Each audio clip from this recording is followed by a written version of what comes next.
Charles, tá ok? Bom dia, meus irmãos. Pessoal da igreja, aí dá um tempinho, a gente vai subir a live. Quando subir a live, você sai da igreja e o pessoal que está em casa na internet. Tá. Então,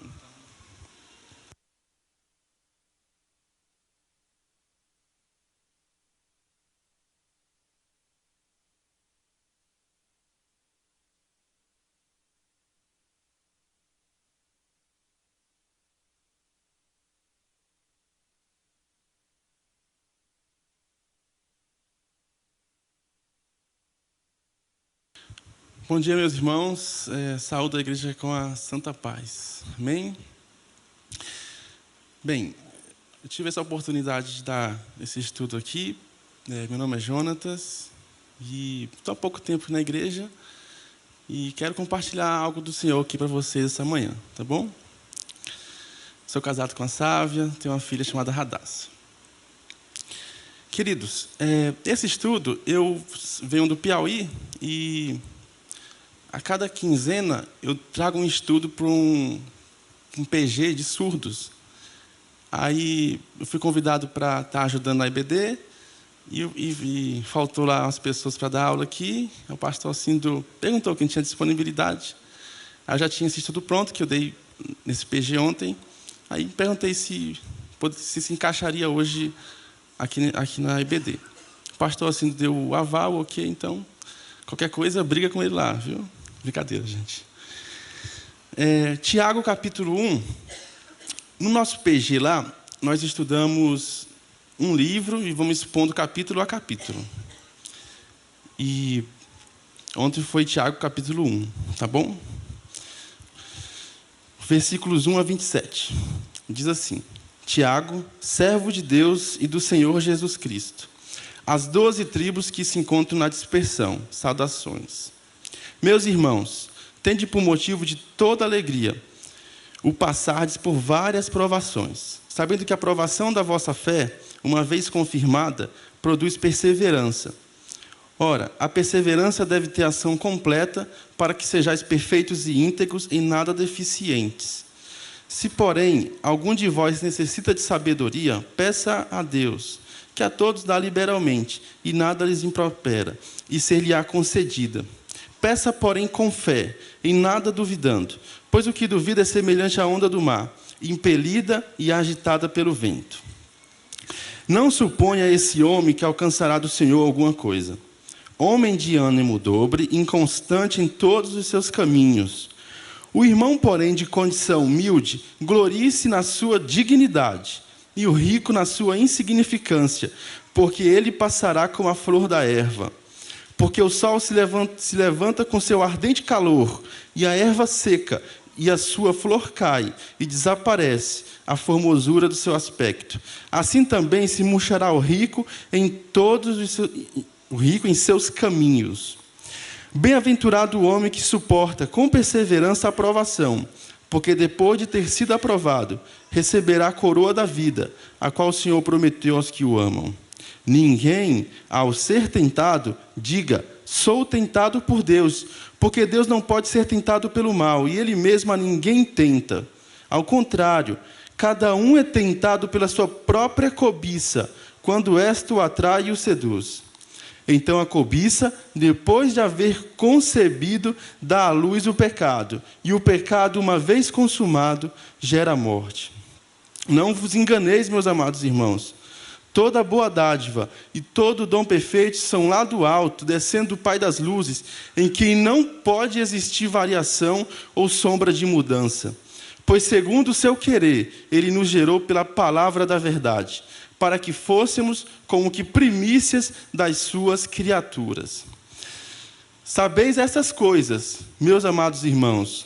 Todo homem, pois, seja pronto para ouvir, tardio para falar, tardio para se irar, porque a ira do homem não produz a justiça de Deus. Portanto, despojando-vos de toda impureza e acúmulo de maldade, acolhei com mansidão a palavra em vós implantada, a qual é poderosa para salvar a vossa alma. Tornai-vos, pois, praticantes da palavra, e não somente ouvintes, enganando-vos a vós mesmos.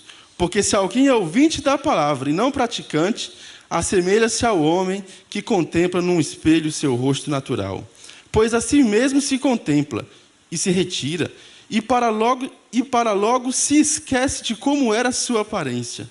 Mas aquele que considera atentamente na lei perfeita, lei da liberdade, e nela persevera, não sendo ouvinte negligente, mas operoso praticante, esse será bem-aventurado no que realizar. Se alguém supõe ser religioso, deixando de refrear a língua, antes, enganando o próprio coração, a sua religião é vã. A religião pura e sem mácula para com o nosso Deus e Pai é esta: visitar os órfãos e as viúvas nas suas tribulações e a si mesmo guardar-se incontaminado do mundo. Texto longo, texto belíssimo, né, de Tiago. Bem, para começar, vamos ver quem é o autor. Existem vários Tiagos no Novo Testamento, mas esse Tiago aí é o meio-irmão de Jesus. Você vai ver isso lá em Mateus 3:55. E uma coisa belíssima é a apresentação dele. Tiago, servo de Deus. A palavra servo no grego aí é doulos, é escravo. Olha como esse homem é um homem humilde, né? Hoje em dia, nessa questão de status, né, que a gente busca muito status, títulos, né? Às vezes a gente se vangloria disso, né? Mas Tiago, a sua glória é ser escravo, é ser servo de Jesus. Ele não cria em Jesus no início, ele e os irmãos de Jesus, lá em João capítulo 7, você vai ver isso. No início ele não acreditava que Jesus era o Messias. Ele viu Cristo ressuscitado, em 1 Coríntios 15:7, o apóstolo Paulo vai tratar desse assunto. Ele se tornou um grande líder da igreja em Jerusalém. O primeiro concílio ele vai liderar, ele vai escrever umas recomendações aos gentios, bem interessante, bem capaz de os gentios cumprir, porque a igreja queria colocar um fardo muito pesado nos gentios, muitas regras dos judeus, e Tiago vai escrever uma carta bem amorosa aos gentios. Quando Pedro sai da cadeia, milagrosamente, a igreja ora, a igreja constante em oração. Tiago, o irmão de João, é morto ao fio da espada. A igreja está intercedendo por Pedro. Pedro sai da prisão. Uma coisa maravilhosa, Pedro há diversas barreiras para Pedro sair. O anjo do Senhor entra, tira Pedro da prisão. E quando Pedro sai, ele manda avisar para Tiago, que era um líder da igreja. Paulo vai chamar ele de coluna da igreja, em Gálatas 2:9. E uma das críticas de Tiago nesse livro é aos poderosos daquela época, aos ricos que não pagavam o salário dos seus empregados, eles maltratavam mesmo, e Tiago vai fazer diversas críticas, até na igreja, que a igreja tinha muitos ricos também, e fazia uma acepção de pessoas. E Tiago vai tratar desse assunto em diversos momentos nessa carta, como você vê no slide aí. Segundo Flávio Josefo, Tiago foi apedrejado. E um dos motivos eram as suas críticas que ele fazia à oligarquia daquela época. Sobre o livro foi escrito aproximadamente entre 40 e 49. Eu já vi outros comentaristas falando que foi, talvez, até a década de 60 depois de Cristo. Tiago pode ter escrito esse livro.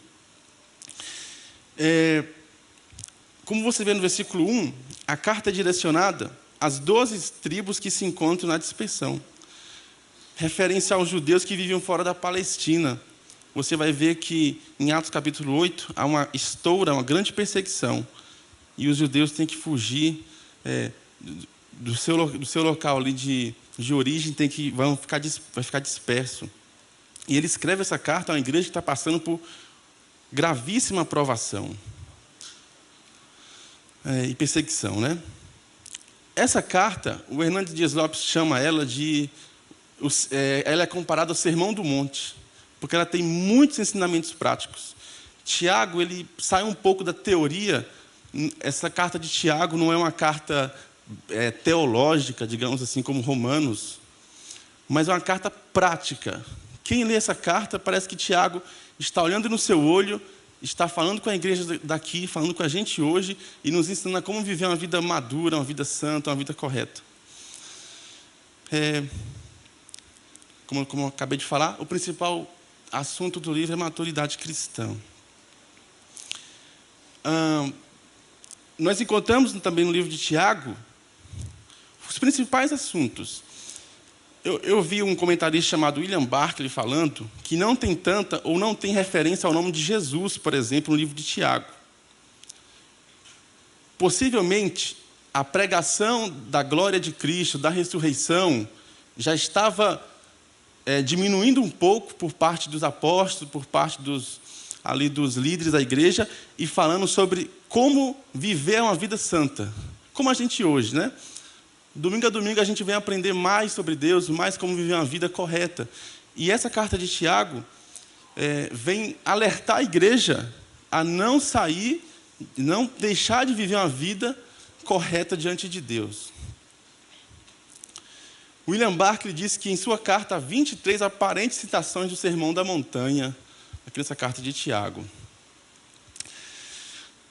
Eu não vou entrar em polêmicas aqui, não é o propósito, mas Lutero, eu estava vendo um texto de Lutero sobre essa carta de Tiago. Lutero chega a dizer que essa carta não era nem para estar no cânone da Bíblia.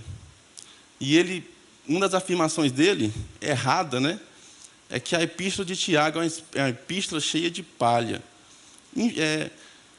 Os melhores homens dessa terra tinham defeito, tinham pecados. Lutero não é imune a isso, Calvino não é imune a isso, nenhum homem, só Cristo. E nessa passagem eles falharam, ele falhou, né? Falar uma coisa dessa. Possivelmente o contexto de Lutero era um contexto de abordar a questão da graça. E como esse livro, ele faz uma comparação sobre obras, Tiago está querendo dizer que, se você tem uma fé autêntica, a sua vida demonstra isso.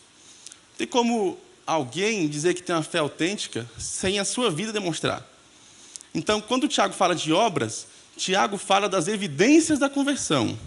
Não que nós somos salvos pelas obras, mas nós somos salvos para ter boas obras. Não tem como. Eu sou eleito, sou predestinado, sou isso, sou aquilo, mas trata a esposa de errado, trata o filho errado. Enfim, tem um comportamento que não agrada ao Senhor. A evidência de que você foi salvo não está, né, ainda. Não que somos perfeitos. Estava brincando com o pastor Alcindo ali, né? Pastor Alcindo, aqui nessa igreja tem tanta gente boa. Como é que Deus vai escolher logo o pior? Deus vai escolher logo quem não tem nada a ver? Mas Deus é assim, né? É a obra dele.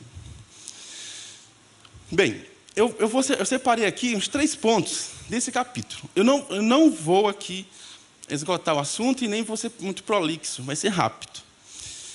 Então, antes de falar sobre esse ponto, passando pelas provações, essa manhã, antes de vir, eu estava fazendo um resumo do livro. E, diferente dos cristãos contemporâneos, que acham que Deus fala com a gente abrindo a Bíblia e botando o dedo em cima, as cartas, a Bíblia inteira tem um propósito. Essas cartas, os evangelhos, cada livro dos 66 livros da Bíblia tem um propósito. Por que Tiago escreveu? Por que cada carta foi escrita? E tem pelo menos 8 motivos por que Tiago escreveu essa carta. O primeiro deles, não consegui colocar no slide, mas o primeiro motivo que Tiago escreveu essa carta é porque os crentes estavam passando por severas provações. Os crentes, a fé dos crentes estavam de fato sendo testada, e nós vamos ver os motivos disso. Por que Deus permitiu a provação, o fogo no meio lá dos cristãos? O segundo motivo por que Tiago escreveu essa carta é que os crentes estavam sendo tentados a pecar. O Matthew Henry diz que um crente tolo transforma a provação em tentação, em pecado.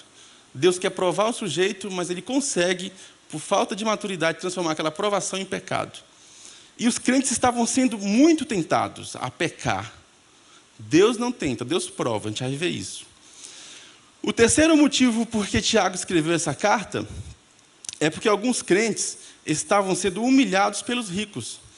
Isso é muito perigoso quando, por exemplo, Deus, na sua graça, Ele abençoa muitos irmãos a ter uma vida próspera. Isso é bênção de Deus.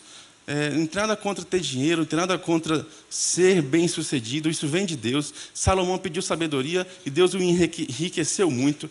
Deus enriqueceu Jó. Deus é Deus bom e Ele prospera a nossa vida financeiramente. Mas o que estava acontecendo nessa igreja?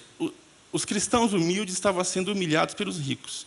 Isso é um pecado grave, a acepção de pessoas. O quarto motivo porque Tiago escreveu essa carta era porque tinha muitos cristãos naquela época que estavam com muito desejo de posição de liderança na igreja. Você vai ver isso durante a carta. Muitos cristãos, fiéis a Deus, né, estavam querendo posições altas, posições de liderança.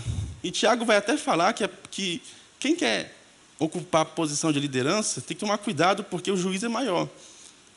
Pedro vai falar que o juízo começa pela casa de Deus. Então, se alguém se dispõe, como eu aqui, né, a querer ser um vaso, um canal de Deus, isso é muito mais perigoso, porque o juízo de Deus é maior. Então, havia uma confusão, uma disputa naquela igreja, naquele contexto, por posição. E Tiago vai escrever sobre isso. Tiago escreve essa carta porque, infelizmente, existiam muitos crentes teóricos, né? E isso é um perigo, por qualquer tipo de crente, né, que gosta de estudar, gosta de meditar, gosta de ler livros. Isso é muito bom. O Nicodemos diz que Deus tirou nosso pecado, não a nossa inteligência, né? Nós temos que ler, temos que estudar, mas a nossa prática tem que condizer com isso. E naquela igreja havia muitos crentes teóricos, crentes que não praticavam a palavra. Conhece tudo, mas não vive o que conhece. Tiago escreve essa carta também. O sexto motivo é porque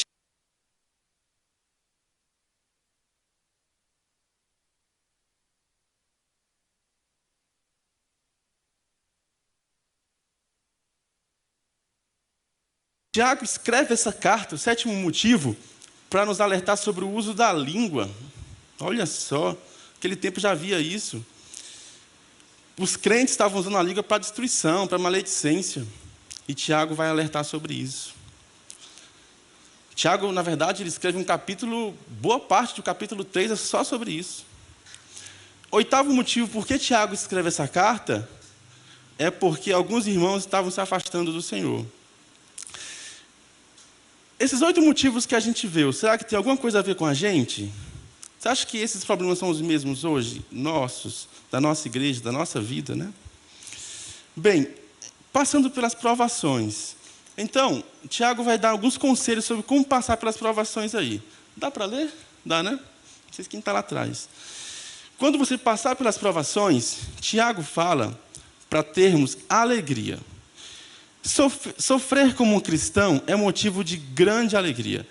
Abra rapidinho aí, em 1 Pedro 4.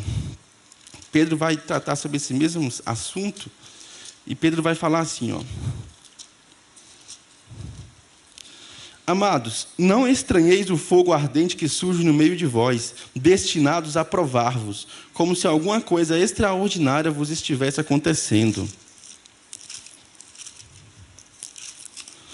Pelo contrário, alegrai-vos na medida em que sois coparticipantes dos sofrimentos de Cristo, para que também na revelação de sua glória vos alegreis exultando. Se pelo nome de Cristo sois injuriados, bem-aventurados sois, porque sobre vós repousa o Espírito da glória e de Deus. Não sofra, porém, nenhum de vós como assassino, ladrão, malfeitor, ou como alguém que se intromete em negócios de outro. É o famoso se meter na vida do outro. Mas se sofrer como cristão, não se envergonhe disso. Antes, glorifique a Deus com esse nome, porque a ocasião de começar o juízo pela casa de Deus é chegada. Ora, se primeiro vem por nós, qual será o fim daqueles que não obedecem ao Evangelho de Deus? Então, você vê que Pedro trata desse mesmo assunto, e sofrer como um cristão é motivo de alegria. Talvez aí você que já tenha passado por isso, sofrer no seu trabalho, por ser um servo de Deus fiel, como é bom, né? Rapaz, eu fico muito gratificante quando acontece uma coisa dessa, quando a gente está passando por perseguição gratuita, né? E a gente sabe que aquilo é porque somos servos de Deus. Não há motivo. Já aconteceu comigo ano passado, acontece com você todo dia, gratuito, porque você está fazendo bem e está sendo perseguido. Agora,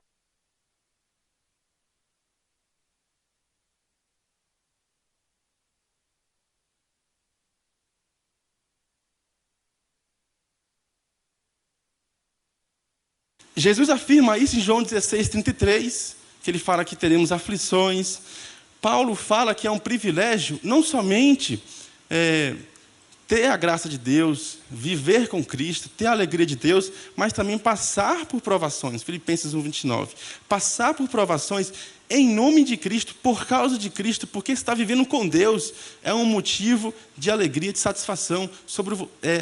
A sua vida está glorificando a Deus. Se nós não incomodamos ninguém, a gente entra e sai do local, ninguém nem nota, nossa vida não faz nenhum sentido.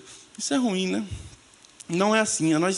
Nós viemos para salgar, nós viemos para fazer diferença, somos luz.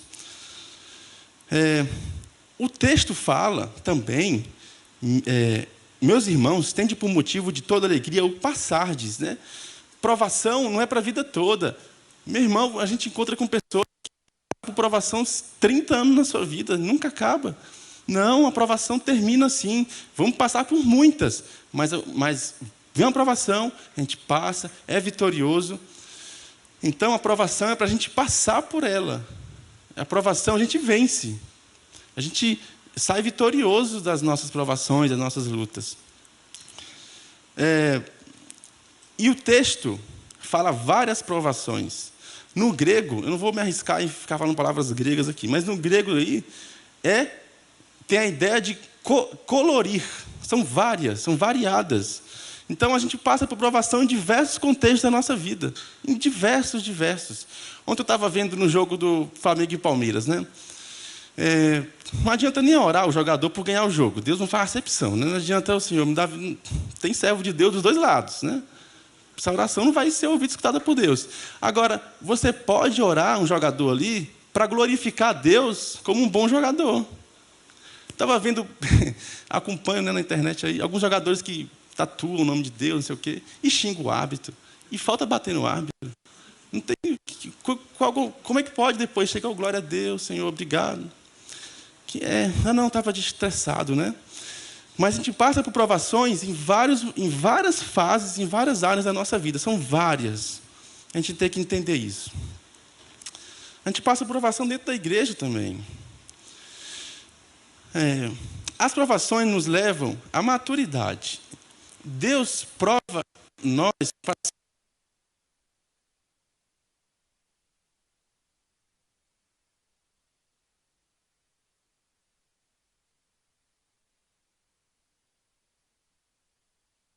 a tribulação, as provações, as derrotas do nosso dia a dia são oportunidades para que aprendamos a esperar mais em Deus, a confiar mais em Deus e para estarmos mais preparados para as provas da vida. E quando vivemos essa realidade, recebemos alegria. Sim, alegria no meio da provação, pois sabemos que não estamos sozinhos. É bom, né? No meio da provação, no olho do furacão, você saber que Deus está com você, que aquela provação vai passar.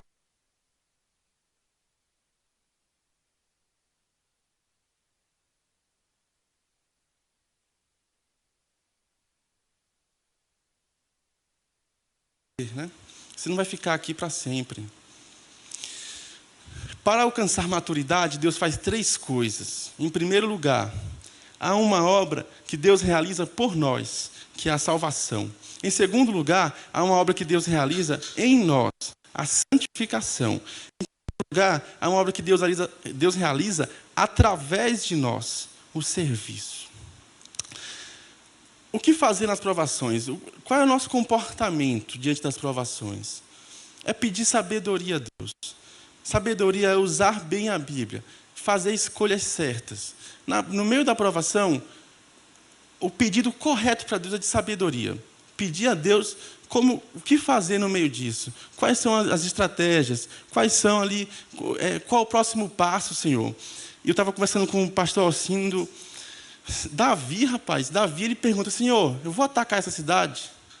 Senhor, qual é o próximo passo?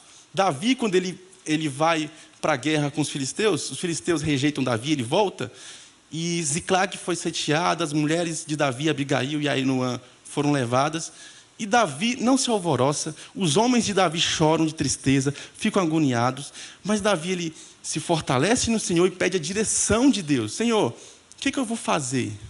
Senhor, eu vou lá buscar as minhas mulheres, as mulheres dos homens. Senhor, qual é o próximo passo?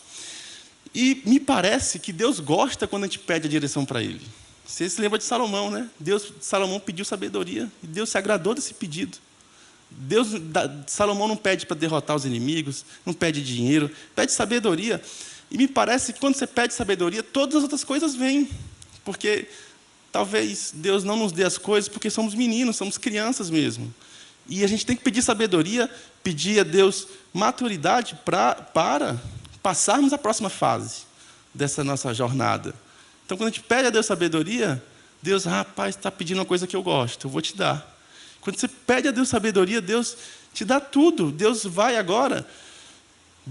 te preparar para as demais bênçãos. Eita, já é 10 horas, gente.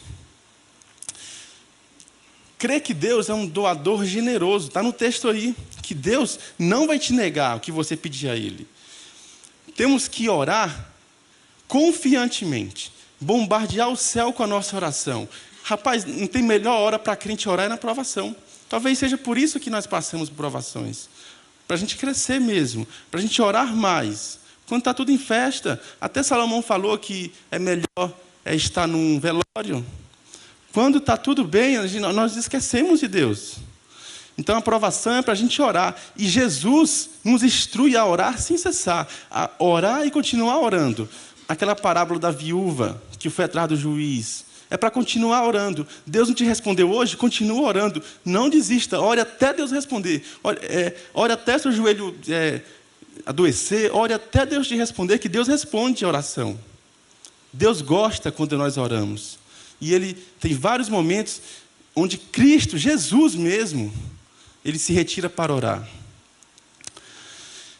Eu vou passar o resultado da aprovação. Deus quer que sejamos perfeitos, completos, sem nada deficiente.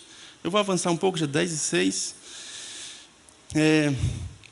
Uma coisa interessante sobre aprovação. O Alcindo me mandou um texto dele. E o interessante é que a aprovação hoje, as dificuldades da nossa vida é tida como um problema do diabo por algumas igrejas. Se você está passando por luta, você está em pecado. Você fez alguma coisa de errada. Você pecou, a culpa é sua. Lembra de Jó? Como é que Jó ia saber que teve uma reunião no céu? Satanás pede para tentar Jó, para provar Jó. Deus permite. Jó passa por tudo aquilo. É acusado de inúmeras coisas. Como é que Jó ia saber disso? E os amigos de Jó acusam Jó. Jó, você é arrogante, Jó. Jó, você deixou de atender a viúva, Jó. Então, provação não significa necessariamente que é o diabo que está nos provando. Muito pelo contrário. É Deus. Deus quer que você cresça, amadureça. Se você perceber, nos versículos 12 ao 15, você vai ver que há uma comparação aí entre provação e tentação. Você vai ver um exemplo bom. Deus provou Abraão. Satanás ele tentou Jesus. Abraão saiu mais fortalecido e mais forte, mais confiante daquela prova. Satanás queria levar Jesus a pecar. Satanás queria levar Jesus a tomar um atalho. Pula daqui do pináculo. Todo mundo vai saber que tu é o rei. Imagina o Senhor descendo, segurado pelos anjos. Pega um atalho, Jesus. E a tentação quer nos afastar do Senhor. A provação nos aproxima mais de Deus. Crente provado pelo fogo é um crente melhor. Como o ouro, como o fogo prova o ouro, né? Assim o Senhor prova os nossos corações. O Matthew Henry diz assim: aqueles que culpam o pecado por sua constituição ou por sua situação no mundo, ou fingem que nada podem evitar, procura culpar a Deus como se Ele fosse o autor do pecado. Meu irmão, não. Hoje o celular é uma porta aberta para pecado. Mas você pode sair, pode desligar, como o Vitor Fontana falou aqui, o celular pode ser desligado. Você pode... quando eu estou já... Eu sigo política, né? Quando eu estou já entupido, desinstalo esse negócio. Dá para me viver sem Instagram. Dá para viver sem... Acho que sem WhatsApp é difícil, tem que falar com a mulher, mas dá para viver sem rede social. Gente, vocês viram na Avenida Paulista o que fizeram lá essa semana de imoralidade sexual, é muito ruim mesmo. E às vezes, eu sou assim porque eu maltrato as pessoas porque eu sou muito sincero. Não, gente. Não, eu nasci assim, eu sou um gênio forte. Não. José tinha tudo para pecar, né? José foi agarrado, rapaz, a mulher pegou ele, segurou, agora você é meu, e ele foge, né? Será que nós, homens hoje, no século XXI, faria isso, né? Então, José, ele foge do pecado, foge mesmo. Então, para lidar com as tentações, primeiramente, todo mundo vai ser tentado, até Jesus. Você ser tentado não é pecado. Você passar por tentações, e cada um aqui é tentado por uma cobiça específica, ou mais de uma, as minhas tentações podem ser diferentes das suas. E eu estava vendo alguns servos de Deus falar que, muitas das vezes, quando a gente vai orar a Deus, nos ajoelhamos, vamos estudar a palavra de Deus, passa cada pensamento, rapaz. Estava pensando nisso. Gente, às vezes eu vou me deitar... Acabei de falar com Deus, com a minha esposa. Rapaz, na minha mente é bombardeada por umas coisas, às vezes, flashbacks do passado. E a gente tem que lidar com isso, e a gente vai ser tentado. Quando você passa por isso, você não está pecando. Você não pecou ainda, mas não acolha no coração isso. Nesse quarto ponto aí, Tiago vai falar que o pecado tem estágios. É a cobiça, a sedução... Aí nasce o bebê do pecado e a morte. É uma gestação. Então, você tem que cortar o pecado logo no início. Não vai engravidar do pecado, ter o pecado. Muita da gente cuida do pecado, o pecado fica grande. Não faça isso. Passou aquele flashback, você viu alguma coisa, corta, fuja. A palavra é fuja. Fuja logo no princípio. Não deixa crescer isso, não. Gente, para finalizar, um dos motivos que Tiago escreveu essa carta é nos levar à maturidade. E, como eu falei, eu não sou capaz disso e nem vou esgotar o assunto, né? Você vai ouvir outras mensagens, você vai estudar em casa esse capítulo e você vai ver que tem muitas riquezas para ser abordadas. Mas eu separei 3 pontos de uma vida madura, que Tiago fala.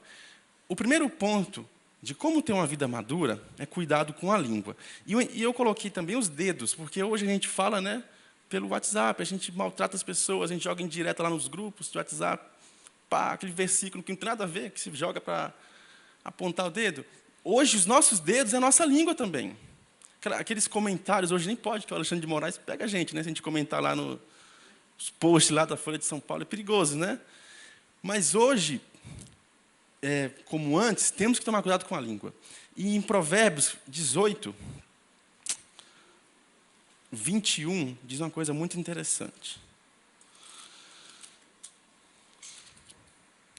Diz assim: a morte e a vida estão no poder da língua, e o que bem a utiliza, come do seu fruto. Rapaz, como que pode, né? Às vezes tem até filhos, né, adultos já, que foram maltratados por palavras dos pais, né? Você não vai conseguir, e você matando ali o filho, matando a esposa, o marido, matando os parentes, né?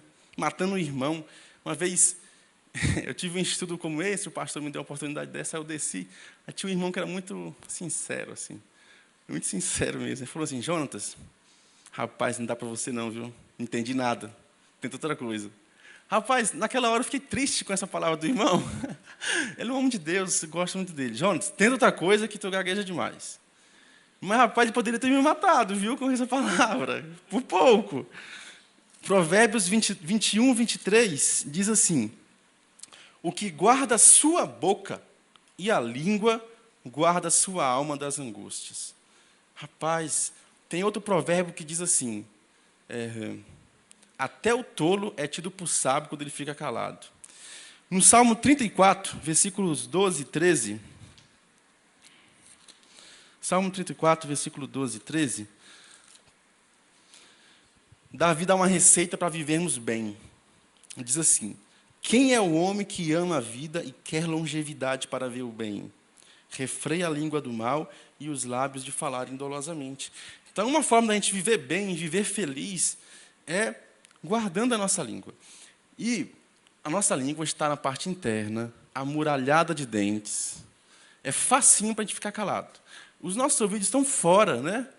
Externos. E tem uns que tem até maior, como eu, né? Dá para ouvir mais. Mas a gente não usa, rapaz. A gente quer falar, né? A gente quer... Um irmão vem desabafar com a gente, ele vem desabafar com você, às vezes ele não quer nenhum conselho, ele quer só que você escute. Mas eu aqui não consigo ficar calado, né? Irmão, eu tenho uma solução para o teu problema. Mas ele já sabe da solução, ele quer só que você escute. Eu não consegui ainda, mas eu estava vendo o treinamento da CVV, que é de combate ao suicídio, né? E um dos motivos é saber ouvir, né? Que a pessoa, quando liga lá, que quer se suicidar, que quer isso, ele quer desabafar. Então, você tem que ter ouvidos misericordiosos, né? Para ouvir, entender ali, e não ter soluções prontas. E guardar a língua, né? Rapaz, Doeg é o homem mais fofoqueiro da Bíblia. Foi o que eu achei, né? É o homem mais maledicente. Abra aí em 1 Samuel 21. Está terminando, irmãos. Já, está acabando. 1 Samuel 21, versículo 7. Achava-se ali, naquele dia, um dos servos de Saul, detido perante o Senhor, cujo nome era Doeg, edomita, o maioral dos pastores de Saul. Davi, o contexto aqui é que Davi é vítima de ciúmes e inveja de Saul. Davi está fugindo. E Davi vai buscar uma direção de Deus na casa de um sacerdote. Nesse sacerdote havia esse homem, chamado Doeg. Homem que tinha a língua bem grande, tinha que ser 2 caixão para ele. No capítulo 22, versículo 9, olha o que acontece. Então respondeu Doeg, o edomita, que também estava com os servos de Saul, e disse: vi o filho de Jessé chegar a Nobe, a Aimeleque, filho de Aitube. Ó, Saul, você está procurando Davi? Eu vi ele, eu sei até onde ele foi. Olha o que acontece por causa dessa maledicência. Então disse o rei a Doeg: volve-te e arremete contra os sacerdotes. Então se virou Doeg, o edomita, e arremeteu contra os sacerdotes, e matou naquele dia 85 homens que tinham escola sacerdotal de linho. Por causa dessa maledicência, homens inocentes foram mortos, 85 pessoas. Como é complicado isso. E Tiago, mais para frente, ele vai tratar mais ainda sobre essa questão da língua. A nossa língua ela é inflamada pelo inferno. Como a gente quer criticar, né? Como a gente quer falar mal, como a gente gosta disso, gosta. E a gente tem que ter... E maturidade é dominar a sua língua. Mais adiante, pratique a palavra de Deus. E Tiago ele fala que devemos acolher a palavra de Deus, meditar na palavra. O PG, que o pastor Uder fala tanto, né? É bom para isso, para meditar na palavra. E o espelho, você vai ver que em Tiago fala sobre contemplar-se no espelho.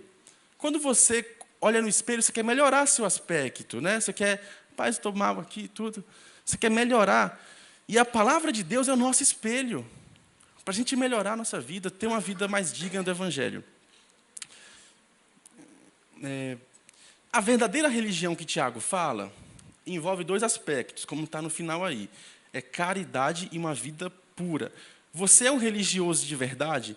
Então, tem a ver com caridade e com vida pura. Segundo Jesus, quem são as pessoas? Uma das pessoas que devemos estender as mãos. Em Mateus 25, 31 a 46, que é um texto muito forte sobre isso, que Jesus chega a dizer até que não conhece, você não vai entrar no reino de Deus. Tem que interpretar bem aquele texto. Porque as pessoas... Jesus fala assim, eu tive fome, você não me deu de beber, tive sede, tive fome, você não deu de comer, tive sede, você não deu de beber. Então... Uma vida religiosa de verdade é uma vida que atende quem tem fome, atende o imigrante, atende quem está precisando de roupa, quem está preso. Lá em Hebreus fala que lembrai-vos dos presos como se estivessem presos com ele. É possível que numa cadeia existem presos inocentes. Paulo não foi preso inocentemente, os apóstolos não foram, Jesus não foi preso, José não foi preso inocente. E é possível que na cadeia existem prisioneiros que se arrependeram. Então, o povo de Deus tem que ir lá visitar e pregar lá para aquelas pessoas.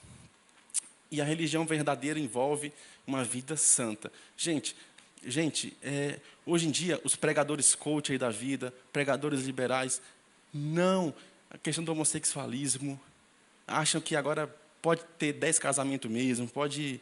Gente, não é assim, e a palavra de Deus é muito séria. Em Hebreus 12, 14, o autor, que provavelmente seja Paulo ou Apolo, em Hebreus, fala, se puder abrir aí comigo,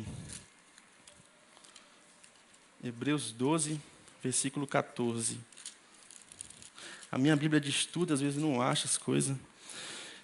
Segui a paz com todos e a santificação, sem a qual ninguém verá o Senhor. Um dos primeiros, quando Jesus fala o Sermão do Monte, uma das primeiras coisas é puro de coração. No Salmo 15, fala quem não vai habitar no céu, quem não vai habitar no monte do Senhor. Quem não tem uma vida pura, quem pelo menos não tenta ter uma vida pura. Aplicação. Todos nós seremos provados. O Senhor prova o nosso coração, é uma coisa normal. E se você ler Atos capítulo 8, você vai ver que a provação fez o povo pregar o Evangelho. Quando o povo foi perseguido, iam dispersos pregando o Evangelho. Olha como tudo coopera para o nosso bem, até a provação, até a perseguição. Fuja da tentação, o fim é a morte. Deus nunca tem a ver com tentação. Ah, foi Deus. Não, nada disso. Deus nunca tem a ver com a tentação leva à morte. Só é feliz, só tem a alegria do Senhor, como disse Davi no Salmo 51, quem pratica a palavra de Deus. Davi, quando peca, ele perde a alegria da salvação. Constante autoexame. Se a gente nos julgássemos, não seríamos julgados pelos outros. Se a gente, todos os dias, revisássemos a nossa vida, não seríamos julgados pelos outros. Use a língua para abençoar. O Davi chega a falar assim, Senhor, põe um guarda na minha boca. Põe um segurança na minha boca quando eu quiser abrir a boca para defamar alguém. Senhor, põe um segurança aqui na minha boca. E se envolva com atos caridosos. Temos que ajudar as pessoas. Ano passado eu tive um aluno que tinha 15 graus em cada olho. 15 graus, ele sentava na frente, não enxergava o que estava no quadro. E eu ainda sou irresponsável, porque eu passei meses vendo isso e não tinha feito nada. Esse rapaz, no final do ano, pela graça de Deus, eu consegui mobilizar a escola, demos um óculos para ele, fizemos um exame de vista, ele soube do que ele precisa agora. Porque, gente, 15 graus, um menino de 16 anos, 15 é muita coisa. Ele não enxerga um palmo na frente dele. E eu coloquei isso aí. Tudo isso que a gente falou só é possível se for banhado com a unção de Deus, com a graça de Deus, com o poder de Deus. Você não consegue sozinho. Se não for banhado pelo óleo do Senhor, se não for uma vida de oração, para eu não trair minha esposa, eu não tenho que amá-la, eu tenho que amar a Deus, né? Se meu amor for para minha esposa, eu vou com certeza traí-la. Mas se for a Deus, se a gente desenvolver uma vida de devoção a Deus diária, se a gente buscar a presença de Deus, como lá no caminho de Emaús, os homens falaram assim. Quando ele falava, não queimava o nosso coração, quando Jesus falava com os dois lá do caminho de Emaús. Então, só conseguiremos ter uma vida piedosa, uma vida onde a gente diminui os erros com oração, com devoção. E temos que orar quando? Orar sempre, diz o apóstolo Paulo. Orar sem cessar. Orar em todo momento, de lavando a roupa, em todos os momentos. Existe uma batalha espiritual, Satanás quer que você peque, que você caia, Satanás não quer te ver feliz, uma vida bem-aventurada. E se os crentes estiverem, crentes entretidos no entretenimento o tempo todo, vai cair, vai ter uma vida mesmo de quedas e tropeços, e confessa pecado, e cai de novo, e cai de novo. Então, para ter uma vida firme, confiante, só com oração. Vamos fazer isso agora? Vamos ficar de pé? Ficar em pé? Que Deus abençoe sua vida. Se tiver alguma dificuldade aí, alguma coisa, quiser depois falar comigo ou com o pastor aí, alguma dúvida, alguma coisa que ficou errada aí, vocês podem falar. Pai, Senhor, a Tua lei é perfeita, Deus. Tua palavra é maravilhosa. E o Teu padrão é muito alto, Deus. Primeiramente por mim, eu não vou conseguir cumprir nada daí, Senhor. Eu não consigo mesmo, Deus. Eu sou muito pior do que Caim, Deus. Eu sou muito pior, Deus, do que o pior pecador da Bíblia. Eu sou o pior dos pecadores. Somos os piores pecadores, Senhor. E se não for a graça, Pai, é por isso que corremos para Jesus, Pai. É por isso que corremos para a cruz, Pai. Porque, vendo a Tua palavra, vemos, Pai, o quanto nossos atos são trapos de imundícia, Deus. Vemos, Pai, o quanto estamos distantes, Deus. O quanto deveríamos estar naquela cruz, sim, Deus. Nós pecadores, Pai.